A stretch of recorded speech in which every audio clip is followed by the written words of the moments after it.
vamos dar continuidade à nossa disciplina aqui. A gente vai falar um pouco sobre princípios físicos de evapotranspiração, tá? Então, só contextualizando, por exemplo, por que a gente vai estudar a evapotranspiração, né? Então, nas aulas iniciais, a gente basicamente compreendeu, né, como a radiação solar incide na superfície terrestre e ela varia ao longo do tempo e ao longo do espaço, né? Então, a primeira parte da disciplina, digamos assim, nos mostrou essa questão de incidência de radiação solar. Depois, a gente entendeu o que acontece com essa radiação, né? Então, a gente viu basicamente que essa radiação ela é particionada em calor sensível, em calor latente, em calor que é utilizado para aquecimento do solo, né, para processos de fotossíntese. E na aula seguinte, ou nas aulas seguintes, a gente entendeu, então, que a atmosfera ela tem uma capacidade de armazenamento de vapor d'água, né? Então, a gente está estudando isso. Bom, o que a gente vai estudar hoje, então? A gente vai entender, então, qual é o princípio físico, né, que faz com que a água ela saia da superfície e vá para a atmosfera, né? Então, quer dizer, a gente está agora estudando a passagem da água da superfície para a atmosfera e, na sequência, a gente vai estudar o seguinte, né? O que acontece com esse vapor d'água que entra na atmosfera, né? Qual é o processo, qual é o mecanismo que faz com que ele se transforme, por exemplo, numa nuvem e, posteriormente, gere precipitação. Então, a gente está estudando, basicamente, o ciclo hidrológico, né? Ou quais são os processos hidrometeorológicos, desde a incidência de radiação, né, aquecimento da superfície, da atmosfera, transferência de vapor, formação de nuvens e geração de precipitação, né? Então, a gente está estudando isso dentro desse ciclo. E hoje a gente vai entender, então, os mecanismos, né, os princípios físicos de evapotranspiração e mecanismos ou formas de medição, né, da evaporação e da transpiração. Então, basicamente, a evapotranspiração, né, ela consiste num processo de difusão da água do estado líquido para o estado gasoso, né? Então, ele vai ser conduzido basicamente por três variáveis, tá, gente? Então a gente tem aí um gradiente de saturação do ar. Então, nas aulas anteriores, a gente viu, né, que gradiente é esse. Então, esse é o que a gente já estudou como VPD, né, déficit de pressão de vapor. Então, quer dizer, quanto vapor d'água a atmosfera consegue receber, dada a sua capacidade, né, função da temperatura. E depois, por exemplo, quais são as condições atmosféricas, né? Por exemplo, qual é a questão, né, quanto vento tem na atmosfera, qual é a temperatura, né? E, obviamente, qual é a disponibilidade de energia, tá? Então, quer dizer, eu preciso ter, né, disponibilidade de energia, capacidade atmosférica de receber vapor d'água, e eu tenho que ter condições atmosféricas como vento e temperatura ideais, né? Então, olha só, por que a gente fala evapotranspiração, né? Na verdade, esses processos eles são diferentes, né? Então, eu teria, por exemplo, dois processos distintos, mas que ocorrem de forma concomitante, que seria a evaporação. Então, essa evaporação ela consiste justamente na transferência, né, direta de superfícies líquidas. Então, por exemplo, a água que está no solo, né, a água que está num rio, num lago, nos oceanos, né? Então, a água que está, digamos assim, sobre uma folha de uma árvore, né, não está dentro da folha, mas está sobre ela. Então, quer dizer, eu tenho uma transferência por evaporação. E, posteriormente, ou concomitantemente, eu tenho um processo de transpiração que envolve justamente a retirada de água, né, pelas plantas, tá, do solo. Então, isso vai ser função das raízes, que vai transportar pelo caule, vai levar até a folha, e essa folha vai fazer uma troca gasosa com a atmosfera. Tá? Então esse seria um processo de transpiração. Por que a gente chama isso de evapotranspiração? Porque basicamente não dá para separar, né, de forma física, tá, o que é oriundo de evaporação e o que é oriundo de transpiração, né? Então, basicamente, claro, isso poderia ser feito através de análise de isótopos, mas na prática é muito difícil. Então, na verdade, se mede ou se analisa isso do ponto de vista de processos conjuntos, apesar deles serem relativamente, ou apesar deles serem diferentes, né? Bom, então como nós vimos nas aulas anteriores, né, sobre importância do vapor d'água atmosférico, a gente viu que ele é importante, né, do ponto de vista de fluxos de massa e energia, fluxos de carbono, né? Ele está associado a dinâmicas de uso da Terra, porque ele vai dar origem a nuvens e vai gerar precipitação, ele vai ser responsável, né, por absorção de radiação termal, né, infravermelha termal. Então, esse vapor d'água ele vai ser transportado, né, e isso vai implicar, então, em transporte de massa e energia para diferentes áreas do globo e, obviamente, vai liberar também calor latente, né, na atmosfera, através de um processo de condensação, que vai gerar também, então, que vai alimentar processos de circulação atmosférica e sistemas convectivos, né? Bom, a primeira questão eles ocorrem de forma concomitante, né? E aí existem agora dois conceitos, né, que são muito importantes. Um que é chamado de evapotranspiração potencial e o outro é a evapotranspiração real. Então, essa evapotranspiração potencial, né, é o total de água que a atmosfera poderia receber, tá? Então, por exemplo, se fosse uma condição ideal, né? Nós temos uma fonte de radiação, temos disponibilidade hídrica, temos plantas na superfície para fazer a transpiração. Então, uma condição completamente idealizada. Então, essa condição idealizada nos indica quanto a atmosfera, né, poderia evaporar e transpirar, tá? Ou seja, né, quanto poderia receber, tá, de evaporação e transpiração. Mas na prática o que acontece são condições reais, porque nem sempre, né, eu tenho, por exemplo, as condições ideais, né? Então, por exemplo, se eu não tenho, por exemplo, se um determinado local não tem umidade atmosférica, significa que a evapotranspiração real não vai acontecer, não vai ocorrer a uma taxa potencial, né? Quer dizer, está faltando água, então se não tem água, não evapora. Então, quer dizer, normalmente, né, a AET que realmente ocorre, que efetivamente ocorre, ela no máximo é igual, né, ou menor do que a AET potencial. Então, quer dizer, uma condição ideal, né, então, quanto a atmosfera poderia receber, né, de vapor d'água, e quanto efetivamente ocorre, tá? Então, se a gente olhar, por exemplo, essa figurinha aqui, essa figurinha a gente também já viu, né? Então, quer dizer, para que a água ela saia de uma superfície, né? Então, por exemplo, como uma superfície líquida, né?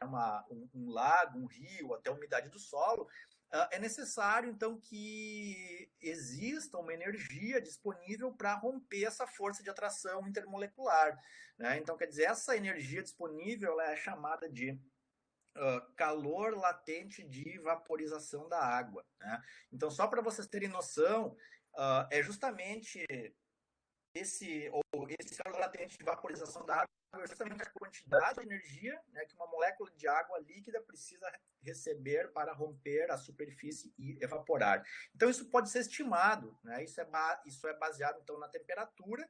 Então, só para a gente ter noção, mais ou menos, né, que a mudança de estado físico, né, de líquido para vapor, vai consumir aproximadamente 2,45 megajoules, tá, para evaporar 1 quilo de água a uma temperatura de 20 graus Celsius. Né? Então, quer dizer, para que ocorra a evaporação, é fundamental a existência, então, de uma fonte de energia. Então, essa fonte de energia é basicamente a radiação solar, né? Então, no nosso sistema terrestre, no nosso sistema climático terrestre, né?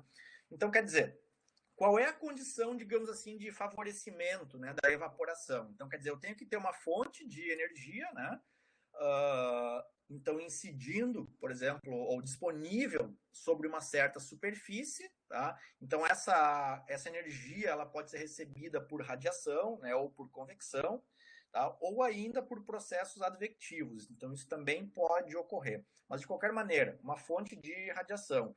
E a segunda questão é que o ar acima da superfície líquida não esteja saturado de vapor. Então, quer dizer, é necessário um certo VPD. Então, quer dizer, o VPD ele tem que ser maior do que zero. Né? Então, quer dizer, se não existe VPD, significa que a atmosfera não tem capacidade. Então, quer dizer, a atmosfera tem que ter a capacidade também de receber vapor d'água.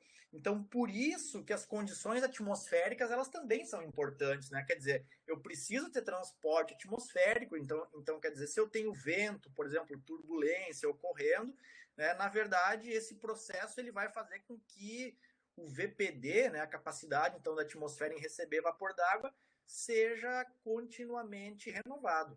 Então, quer dizer, imagina o vento, né, ele vai pegar aquele vapor d'água que evaporou, né, então, da superfície que está levemente ou logo acima da superfície, vai transportar ele para camadas mais altas. Então, isso vai fazer com que esse VPD, na condição de vento, né, de transporte atmosférico, seja, então, constantemente renovado. Né? Bom, já a transpiração, né, então a gente falou um pouquinho sobre evaporação ali de superfícies líquidas. Na transpiração, o que vai acontecer? Né? Então, basicamente, as raízes elas vão retirar, né, a água, tá, em estado líquido do solo. Né? Então, essas raízes elas vão transportar a água, né, justamente pelo caule, né, através de capilaridade, até as folhas no estado líquido. Lá nas folhas, então, vão existir ou existem cavidades, né, que fazem a mudança de estado, né, da água. Tá? Então, quer dizer, o que acontece? Essa folha, então, ela vai armazenar a água, né, dentro dessa cavidade subestomatal, né? E por que uma planta ela libera vapor d'água? Né? O que ela ganha para liberar vapor d'água? Então, na verdade, o que acontece é o seguinte, gente. Olha só, né? Essa aqui é a chamada cavidade, tá, subestomatal. Né? Então, quer dizer, eu tenho o estômago aqui, tá? Então, esse estômago ele vai abrir, vai fechar, e esse estômago ele vai regular a troca gasosa, tá? Então, por que ele vai regular a troca gasosa? Basicamente, ele não vai abrir para liberar água, né? Isso não vai acontecer. Mas, na verdade, vai acontecer uma troca entre vapor d'água e CO2 atmosférico. Então, dentro dessa cavidade aqui, o que vai acontecer? Se a gente pensar que a água tá em vapor, né, está no estado de vapor, ali no estado gasoso, significa que, né, significa não, possivelmente, né, a concentração de água aqui dentro ela é alta, ela é muito alta. Então, significa que a umidade relativa do ar ali dentro, né, vai ser 100% ou próximo ou até levemente superior. Então, quer dizer, imagine aí uma umidade relativa do ar igual a 100%. Né? E o que vai acontecer? Do lado de fora da atmosfera, nós normalmente não temos, né? Normalmente não temos umidade relativa do ar igual a 100%. Ela é menor, né? 70, 60, 50, 90, dependendo do local, né? Do tipo climático, tá? E então vocês podem ver que com diferenças, né? Em função de diferenças de concentração entre o estômago, né? A cavidade estomatal e a atmosfera, quando esse estômago abrir, a folha ela vai então perder água, né? Perder vapor d'água. Só que por que esse estômago abre? Porque, na verdade, esse estômago vai abrir justamente porque ele quer absorver CO2 atmosférico, né? Então, quer dizer, eu vou ter uma concentração alta de CO2 atmosférico do lado de fora e uma concentração baixíssima dentro do estômago. Então, quando esse estômago abre, ele não abre para perder água, né? Ele, na verdade, ele abre para ganhar CO2 atmosférico. Então, esse CO2 atmosférico ele vai ser usado posteriormente para produzir alimento, né? Para essa planta, consequentemente, crescer através do processo de fotossíntese. Aí o que acontece, gente? Bom, o que regula isso aqui? Tá? O que regula essa abertura e fechamento? Basicamente são as condições ambientais, né? Por exemplo, se uma planta ela tem muita água disponível, né, quer dizer que ela não tem estresse hídrico, tá? Então quer dizer a raiz lá no solo vai conseguir tirar a água, né, desse solo e transportar até a até a folha de uma forma relativamente fácil, né? Então, isso vai acontecer. Então, quer dizer o quê? Que se ela tem, digamos assim, uma fonte, um suprimento de água no solo, ela pode simplesmente abrir esse estômago, né, tranquilamente para capturar CO2 atmosférico. Agora, imagine o seguinte, né? Quando começa a faltar água nesse solo, por exemplo, nessa região, o que vai acontecer? Bom, o suprimento de água da planta está diminuindo. Então, consequentemente, esse estômago ele não vai mais abrir e fechar, né, constantemente para capturar CO2. Por quê? Porque se ela fizer muitas trocas gasosas, essa planta ela vai desidratar e vai morrer, né? Então essa abertura, por exemplo, ela é regulada por condições ambientais, por exemplo, a qual é o estresse hídrico que a planta está submetida, né? Então, quer dizer, se ela não tem estresse, vai abrir e fechar. Se tem algum tipo de estresse, essa abertura ela não vai ocorrer. Então, normalmente, esses processos, né, eles são representados através de resistências, né? Então, quer dizer, a gente vai representar isso através de uma resistência. Qual vai ser essa resistência, né? Então, há trocas gasosas entre a superfície e a atmosfera. Então, essa, por exemplo, resistência, ela pode ser, por exemplo, né, representada em função das condições, por exemplo, do solo, qual é a facilidade ou dificuldade que essa planta tem de retirar água do solo, né? Qual é a dificuldade que essa planta tem em abrir e fechar o estômago, ou seja, qual é a fisiologia da planta, né? Qual é a condição atmosférica, por exemplo. Então, todas essas variáveis elas vão estar envolvidas. Então, é muito difícil a gente conseguir determinar exatamente qual é essa resistência a qual a planta ela está submetida, né? Porque então isso vai variar de acordo com o tipo de vegetação, com a fisiologia da planta e com as condições ambientais, né? Então aqui, gente, olha só, isso aqui é uma foto, tá, de uma superfície de uma folha com um estômago, né? Então quer dizer aqui esse estômago ele está aberto e ele está fazendo trocas gasosas, ou seja, enquanto ele absorve CO2 atmosférico, essa planta está perdendo água, né? Então, basicamente, esse ganho de carbono ele é representado também por uma perda de água, né? Então, quer dizer, olha só, eu posso representar isso através de uma relação que chama eficiência no uso da água, tá? Water Use efficiency, né? VUI ou WUI, alguma coisa desse tipo assim, né? Então, quer dizer, a gente tem entrada de CO2 e saída de água. Então, isso significa que essa relação, né, ela é dada pelo ganho de carbono, né? Então, quanto ela consegue fazer de fotossíntese em relação à perda de água. Quanto vocês acham que é, gente? Quanto vocês acham que uma planta consegue ganhar de carbono por perda de água?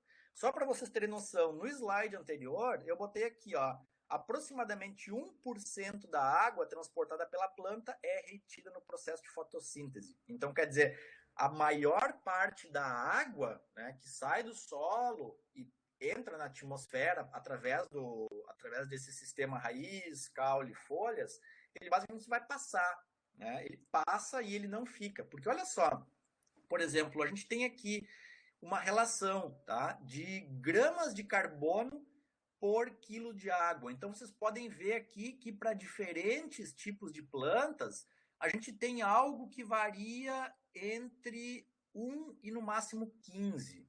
O que é 1 ou 15? 1 grama de carbono, né, 15 gramas de carbono absorvidos por quilo de água perdido. Tá? Então, basicamente, uma planta ela precisa uma quantidade imensa de água, né, para conseguir realizar a fotossíntese. Então, vocês podem observar as plantas que vocês têm em casa, em vasos. Né? O que vai acontecer, gente? Se vocês forem viajar no final de semana esquecerem de botar água, né? Esquecerem de irrigar essa plantinha. Essa plantinha, a primeira coisa que vai acontecer é que ela vai reduzir a troca gasosa, né? Justamente para minimizar a perda de água. E se vocês ficarem aí 3, 4 dias fora de casa, uma semana, essa planta ela vai desidratar, né? E aí ela vai atingir um ponto que chama ponto de murcha permanente, ou seja, ela desidratou tanto, ela não tem mais água disponível, ela não faz mais trocas gasosas, ela não tem alimento, então ela basicamente murcha e morre, né? Então isso é o que acaba acontecendo num processo de rega, por exemplo, de uma plantinha que vocês têm no vaso. E, obviamente, nas condições normais também, né?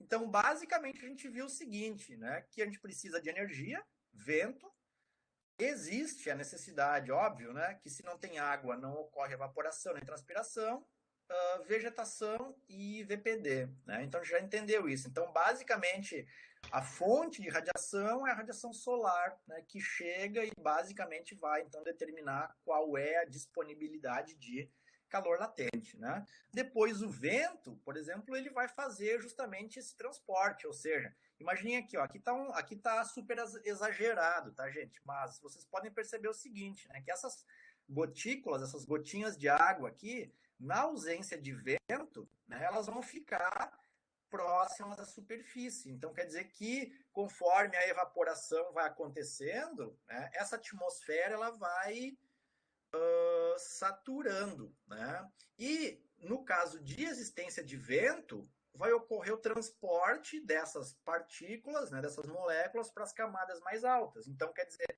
vai ter uma renovação do VPD aqui, né? Então, quanto mais vento, maior a renovação do VPD, maior a capacidade da atmosfera em evaporar, né? Enfim, aí aqui tem uma relação, tá, entre evaporação potencial e real. Então imagine o seguinte, tá? Aqui eu tenho um solo seco, tá? Aqui eu tenho um solo úmido e aqui eu tenho a relação ETP ou ETR sobre ETP. Então olha só, quando o solo está úmido, gente, o que vai acontecer? Né? Então quando o grau de saturação do solo é alto, tá? Normalmente a relação ETR e ETP se aproxima de 1. Tá? Então, quer dizer, a real se aproxima da potencial, justamente porque tem água disponível. Né? E aí, então, essa relação é alta. Agora, conforme o grau de saturação do solo vai diminuindo, né, basicamente a gente tem aqui uma redução também da ETR sobre a ETP. Então, quer dizer, quando o grau de saturação do solo é baixo, a ETR ela é baixa também. Por quê? Porque basicamente eu não tenho suprimento de umidade. Né? Então isso aqui mostra justamente a questão da importância da umidade. Óbvio, se não tem umidade, não vai ocorrer. Né? Depois, a vegetação, né, como eu falei antes, ali nas folhinhas também, nos estômatos, ela também vai ser importante. Né? Quer dizer, qual é o tipo de vegetação? É uma floresta tropical? É uma floresta subtropical? É uma região, né, de plantas, por exemplo, adaptadas a climas secos, a climas semiáridos, enfim. Né? Então, a climas frios, a climas quentes. Né? Então, por exemplo, todas essas condições climáticas vão fazer com que os processos eles sejam relativamente diferentes. Então, cada planta dessas, né, vai ter, digamos assim, uma resistência bastante específica, que não vai ser a mesma, né, em áreas tropicais, subtropicais, temperadas, áridas, enfim. Né? Então, vejam bem, eu já estou antecipando aqui, é muito difícil saber qual é a resistência, né, ao processo de evaporação e transpiração da vegetação. Né? Porque depende de muitas condições, certo? Enfim, e esse gráfico aqui é o gráfico que eu expliquei para vocês na aula anterior, né? Ou seja, ele mostra qual é a importância do VPD. Né? Então, esse gráfico ele sintetiza muito, né? O que pode acontecer, digamos assim, com uma parcela de ar. Né? Então, quer dizer, para que ocorra evaporação, eu sempre tenho que ter um certo gradiente aqui de pressão de vapor, um déficit, né? Um déficit de pressão de vapor. Tá? Então, sempre que essa, por exemplo, massa de ar estiver posicionada abaixo da linha de saturação, ela vai ter capacidade de receber esse vapor d'água. Né? Agora, se essa, por exemplo, massa está acima, né, o que vai acontecer? Ela vai, basicamente, então, passar por um processo de condensação. Então, é importante saber, por exemplo, qual é a temperatura na qual os processos estão ocorrendo, né? Então tá, gente, olha só. Então aqui eu tenho um pouco de evaporação nos oceanos, né? Então vocês podem ver, tem uma coisa interessante aqui, né? Basicamente, quanto maior a incidência de radiação solar, né? Maior a evaporação, né? Só que o que acontece? Vocês estão vendo que essa linha aqui, ó, olha só, essa linha ela tem taxas levemente menores. Aqui até tá relativamente azul, ó. Então quer dizer, as maiores taxas de evaporação elas não ocorrem na região equatorial, mas vocês estão vendo que elas ocorrem nas regiões intertropicais. Alguém tem alguma ideia por que isso acontece? Por que, por exemplo, porque onde mais incide radiação solar? É na região equatorial, seria essa linha pontilhada grossa aqui, né? Só que a evaporação ela não ocorre aqui, a máxima, né? Então vocês podem ver que aqui eu tenho, por exemplo, vermelho, né? Vermelho está 2.000 milímetros, 220 centímetros por ano, tá? Então é basicamente o que, digamos assim, é mais do que chove aqui no estado, né? Nessas regiões ali. Então aqui a gente tem 1.500 milímetros de chuva, aqui a gente está vendo que no oceano está evaporando 2.000 milímetros por ano, né? Só que aí vocês podem ver aqui na costa da Austrália, né, aqui nessa parte do Sudeste Asiático.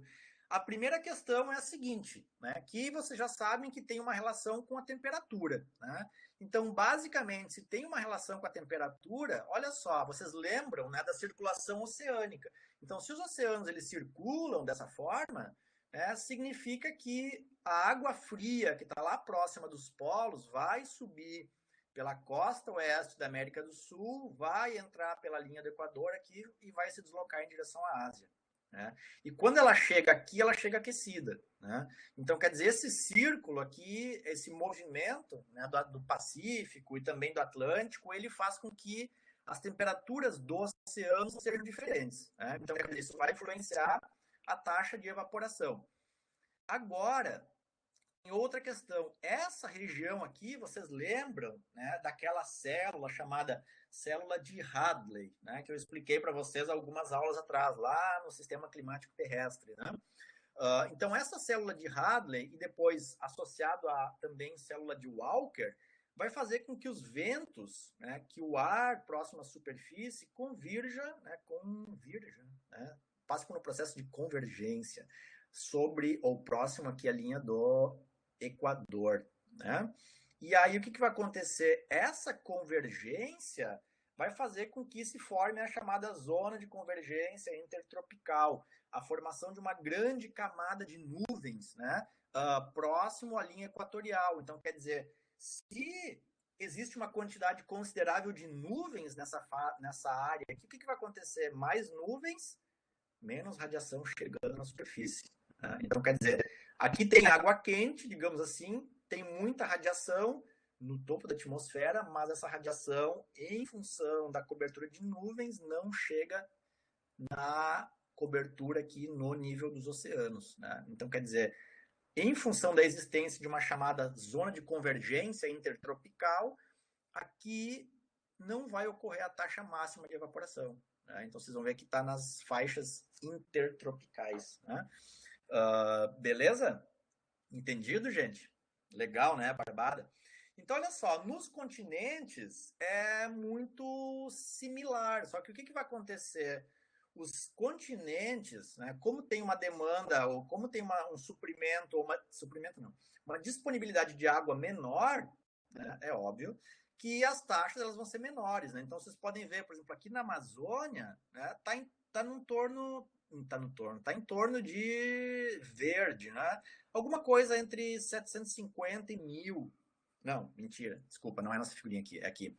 Tá azul, tá? Então vocês estão vendo aqui, azul tá mais ou menos 1.250, né? Então, digamos assim, um pouquinho mais da metade, né, que as áreas mais quentes nos oceanos, né? Então, as áreas que nós temos grande disponibilidade de umidade, por exemplo, como as florestas tropicais, elas evaporam aí aproximadamente 1.200 milímetros, ou seja, 100 milímetros de água por mês. Né? Agora, em compensação, por exemplo, algumas áreas, né, desérticas, por exemplo, elas evaporam muito pouco, basicamente porque ou porque é frio, né, ou porque não tem água. Tá? Então, normalmente, isso leva as taxas de evaporação lá para baixo, né? 250 até menos. Né? Então, vocês podem ver. Então, como é que eu sei? Ah, é frio, é falta d'água, o que, que é? Esse mapa aqui, ele mostra basicamente uma relação. Né? Por exemplo, a radiação solar, disponibilidade de água, temperaturas. Né? Então, por exemplo, se eu olhar aqui a Amazônia, vocês estão vendo que a Amazônia está verde. Tá? Então, isso significa o quê? Que o que comanda a fotossíntese na Amazônia é a radiação solar.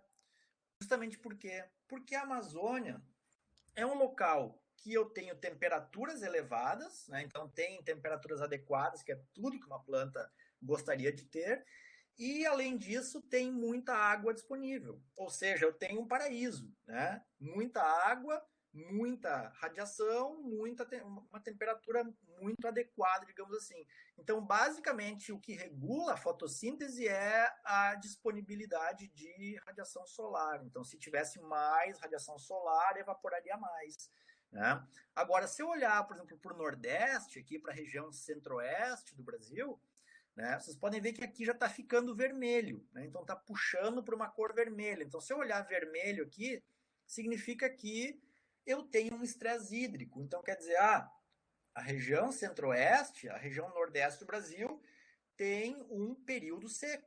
Então, por exemplo, o centro-oeste, né, tem aí 5, 6 meses de estação seca, sem chuva. Né? Então, imagina, metade do ano não chove. Lá no Nordeste, 9 meses não chove. Então, quer dizer, é óbvio que vai ter um estresse hídrico. Então, nesse caso, eu tenho, por exemplo, radiação solar, eu tenho temperaturas adequadas, mas eu não tenho água. Né? Então, isso é o que vai acontecer. E depois vocês poderiam olhar, né, por exemplo, para outros locais, como aqui nessa região, né, da Califórnia, do costa oeste do Canadá. Então, vocês podem ver que aqui está puxando para o vermelho e por essa, gente, pink, ou sei lá, rosa, lilás, né?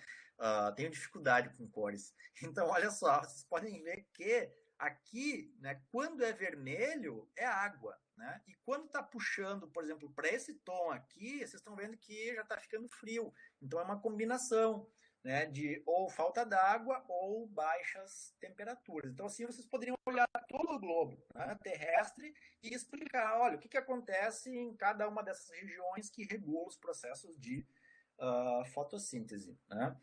Mas, resumindo, né, então, basicamente, isso médias globais, tá, gente? 60% da radiação, né, disponível, ela é usada, então, para evaporar água. Então, quer dizer, a ET é um grande consumidor, né, de radiação solar, né, porque usa basicamente 60%, né, dessa radiação. E, basicamente, 65% da chuva volta para a atmosfera através da evaporação e transpiração. E o restante? Né? O restante, basicamente, escoa pelos rios, né? E volta lá para os oceanos. Né? Então, basicamente, aí nós temos uma condição de que quando o local é úmido, tá? Predomina calor latente. Quando o local é seco, né, predomina calor sensível. Então, vocês lembram da razão de Bowen, né? H sobre LE. Então, por exemplo, florestas tropicais, H sobre LE. Tá? A razão de Bowen é baixíssima. Vocês estão vendo aqui, 0,1, 0,3 de H sobre LE. Agora, se eu olhar, por exemplo, uma área semiárida, né, o H ele chega aí, a ser 2, 6, em áreas desérticas até 10 vezes maior, né, do que o LE. Então, quer dizer, o que é usado? Por que é usado? A gente usa a razão de Bowen justamente para caracterizar, né, qual é, digamos assim, a umidade ou a aridez de um determinado local. Né? Então ela é muito útil para essa caracterização. E olha só, só para entender, por exemplo, agora a gente falou assim, a gente tem aí, né, duas condições básicas, que seria a disponibilidade de água e a disponibilidade de energia, né? Então a gente poderia representar isso através de uma curva chamada de curva de Boudico, tá? Então essa curva de Boudico ela indica o seguinte, né, que quando a condição é seca, por exemplo, quando um clima é muito árido, o que vai acontecer? Basicamente, toda a água que precipita sobre uma determinada região, ela evapora, né? Ou seja, ela minimiza o escoamento superficial, né? Então, quer dizer, como é muito seco, tudo evapora, tem uma grande demanda atmosférica, tudo evapora. Quando o clima é muito úmido, o processo que ocorre é o contrário, né? Então, quer dizer, a evaporação ela não é limitada pela precipitação, mas ela é limitada pela radiação, né? Então, olha só, se eu olhar a curva de Boudico, o que é isso? Então, a curva de Boudico é essa curva pontilhada aqui, tá? Então, se eu olhar essa figurinha aqui, olha só, eu tenho aqui duas relações, tá? Por exemplo, um índice de aridez, tá? Então, esse índice de aridez, ele é representado pela ET potencial, né? Que a gente fala em português, normalmente, em português é ETP, né? Mas em inglês eles chamam de PET, tá? Potential Evapotranspiration. E P é a chuva, né? E aí o que acontece? Quando a evaporação potencial é maior do que a precipitação, né? Então eu tenho um valor aqui, né, superior a 1, tá? De PET sobre P. Então isso significa o quê? Que o meu limite, né, de evaporação é água. Por quê? Porque a atmosfera ela teria capacidade de evaporar água, né?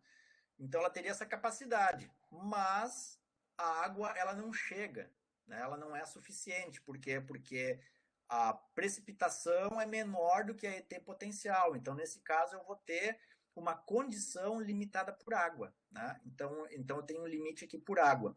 Agora, quando eu olho, por exemplo, quando a ET, por exemplo, a PET é menor do que a P, tá? Por exemplo, choveu 1.000 milímetros, né? Num ano específico. E a PET, ela é 500, tá? Então eu teria um valor de 0,5 aqui. Então olha só, essa atmosfera tem a capacidade de evaporar água, né, 500 milímetros por ano. Só que chove 1.000. Então o que vai acontecer? O problema não é a água. Nesse caso aqui, o fator limitante não é a água. O fator limitante é justamente a energia, tá? Então, na verdade, quando eu ploto, por exemplo, uma condição de limitação por água e limitação por energia, a tendência é que forme essa curva aqui, né? Então essa relação PET sobre P, né, ela é dada, então, em relação a ET real sobre precipitação, né? Então, isso formaria a chamada curva de Boudico. E essa curva de Boudico, então, ela explica, basicamente, qual é a condição limitante. Água ou energia. Água ou energia, né? Bom, então olha só, gente. A questão é, por que eu preciso monitorar a evaporação, né, transpiração? Porque tem uma grande importância, né? Por exemplo, isso vai identificar ou vai indicar qual é o volume de água perdido numa certa área, né, por uma bacia. Então, quer dizer, se eu quero analisar a disponibilidade hídrica numa bacia, eu tenho que saber quanto entrou de água, né, por chuva, quanto saiu por evaporação e quanto saiu por outras formas, por exemplo, vazão, água subterrânea, né? Então é uma componente muito importante na gestão de recursos hídricos, né? Porque vocês viram antes, mais ou menos 65%, né, da precipitação retorna para a atmosfera por evaporação, né? Então, por exemplo, se vocês querem analisar, né, monitoramento de aquíferos, né, recarga de aquíferos, por exemplo, né, aplicar na agricultura, recuperação de corpos hídricos, né, outorga, né, por exemplo, vocês vão projetar um reservatório, digamos assim, lá no meio do semiárido ou no meio de uma área desértica, que é exatamente onde isso vai acontecer. Por exemplo, lá em áreas que têm limitação de disponibilidade hídrica. Então vocês vão ter que considerar qual vai ser a perda de água desse reservatório por evaporação. Né? Imagina se vocês não dimensionarem adequadamente isso. Uma atmosfera extremamente seca, né, um reservatório com uma quantidade imensa de água, a capacidade de evaporação vai ser massiva, imensa. Né? Então, por exemplo, avaliações de disponibilidade hídrica, então tem uma série de aplicações. Né? Por exemplo, aqui em área de agricultura, né, então é muito utilizado para saber quantos agricultores eles usam de água na irrigação. Né? Então, isso dentro de um contexto, digamos assim, de escassez hídrica em grandes partes do globo terrestre e uma demanda imensa de alimentos, né? Essa informação de como usar a água de forma mais eficiente em cultivos agrícolas, ela é fundamental. Né? Esse caso aqui ele é muito legal, tá? Já estamos terminando, tá, gente? Por quê? Porque esse caso, olha só, isso aqui é uma situação que ocorreu nos Estados Unidos, tá? Isso aqui é uma bacia na qual essas áreas, essas formas geométricas, elas são áreas irrigadas, tá? E aí eles tiravam basicamente água desse rio que tem aqui. Tá? E aí o que acontece? Esse rio ele começou a secar. Por quê? Porque os agricultores estavam usando muita água na irrigação aqui. Então vocês podem ver que ele é um filete de água aqui. E isso acabou causando uma série de problemas, né, para os peixes aqui que começaram a morrer nesse rio por falta d'água, né? E aí o que acabou acontecendo? Por exemplo, o Estado, nesse caso aqui desse rio, ele comprou os direitos de irrigação, tá? Ele comprou os direitos da água que os produtores tinham. Então, na verdade, o Estado, né, para essa região aqui, pagou 24 milhões de dólares em 2005. Então, significa que, né, o Estado comprou o direito do uso da água simplesmente para deixar essa água aqui nesse rio e fez um acordo com os produtores. Então, olha, eu vou comprar uma parte da água que vocês usam para fazer a irrigação para que ela fique disponível no rio. Né? E aí para reduzir a mortandade de peixe nos meses de reprodução. Então, vocês podem ver o seguinte, que 6 anos depois, né, a quantidade de água usada na irrigação ela é bem menor, ela foi bem menor. Né? E, consequentemente, vocês podem ver que o rio aqui ele começou a se recuperar. Né? Então ele ficou muito mais úmido, digamos assim, e foi uma forma, digamos assim, né, que o Estado conseguiu fazer um acordo com os agricultores para reduzir a irrigação nas áreas deles, desculpem, e preservar, por exemplo, ecossistemas aquáticos. Né? Então tem muitos casos legais, né, de análise, por exemplo. Então tem aqui, isso aqui é uma aplicação no Brasil, por exemplo. Então cada bolinha dessas que vocês estão vendo é um pivô de irrigação. Né? Então quer dizer, uma cultura agrícola que está sendo irrigada. Né? Isso consome uma quantidade imensa de dados, de água. Né? E aí vocês podem perceber o seguinte, que aqui nessa figura do meio, né, nós temos a chamada fração evaporativa, e aqui a evapotranspiração diária. Então, vocês podem ver, basicamente, que, né, nessas áreas, por exemplo, azuis aqui, eu tenho frações evaporativas que são próximas de 1. Tá? Enquanto nas áreas verdinhas ou amarelas, a fração evaporativa ela é 0,5.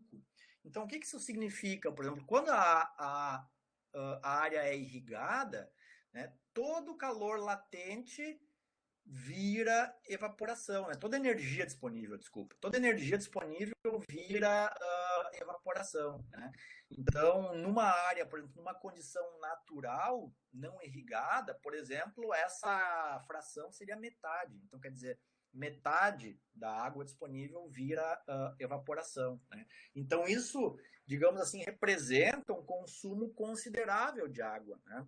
E, por exemplo, isso é bem visível aqui na região do Rio Grande do Sul. Né? Então, vocês podem ver, por exemplo, a gente tem grandes áreas irrigadas aqui. Né? Claro, nós estamos num local que nós temos uma grande disponibilidade hídrica, então isso acaba não afetando tanto, digamos assim, os ecossistemas aquáticos. Mas, por exemplo, essa figura aqui é o exemplo, tá, de uma lavoura de arroz. Então, eu não sei se vocês viajam muito pelo estado, por exemplo, mas se vocês saem, por exemplo, de Porto Alegre e se deslocam em direção a Santa Maria, por exemplo, a Santa Cruz, né, vocês vão ver inúmeras áreas, né, inúmeras lavouras. E o que acontece? Essas lavouras de arroz, por exemplo, elas consomem uma quantidade considerável de água.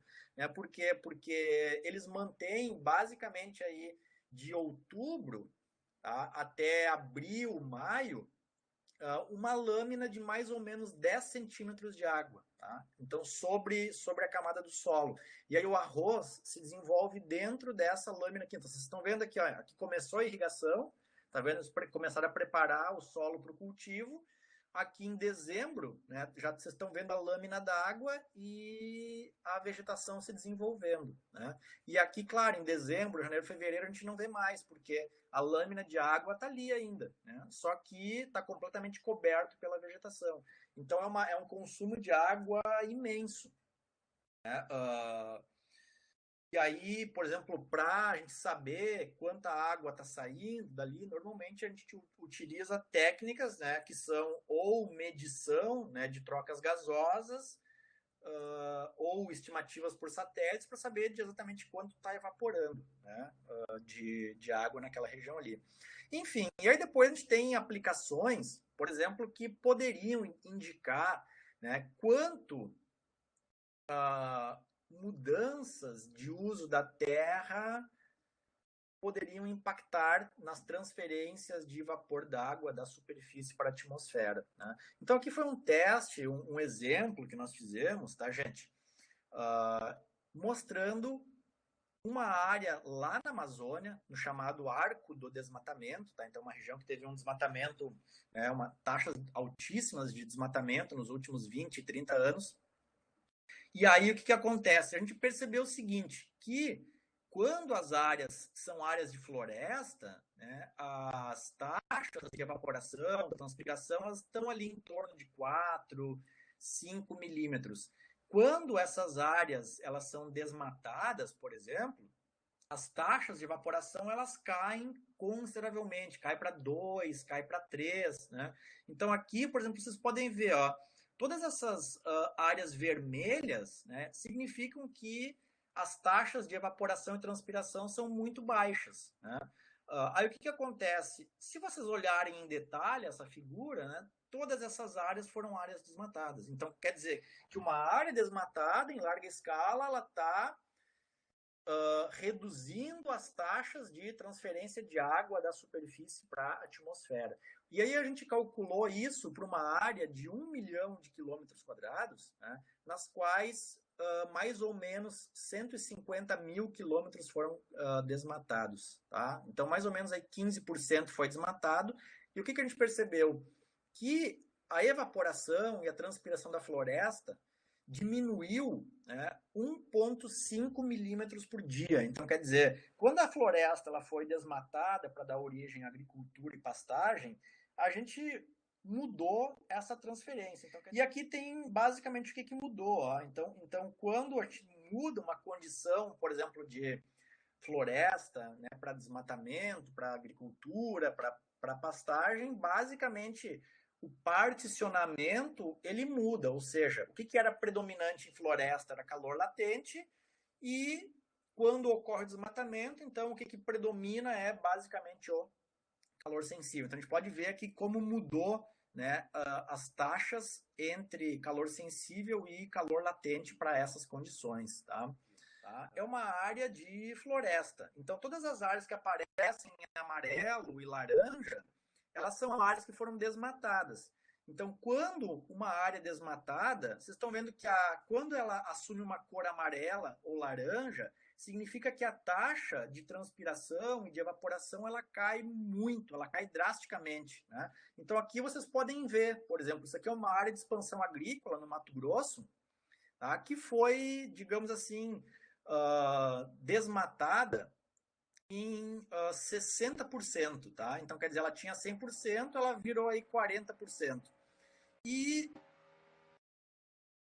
a taxa de transpiração, nesse caso, ela diminuiu de uma média de 4,2 para 3,3 nessa área aqui. Então diminuiu basicamente aí 1 milímetro, né, em 20 anos. Basicamente aqui tem algumas leituras recomendadas, tá? Que são bem interessantes. Então tem duas do Shuttleworth e vocês podem ler esses textos, tá bom, gente? E aí, se alguém quiser, por exemplo, analisar isso de uma forma mais detalhada, né, tem várias outras referências, tá?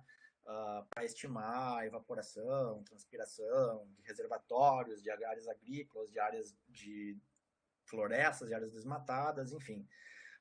Tá bom, gente? Então, por hoje é isso.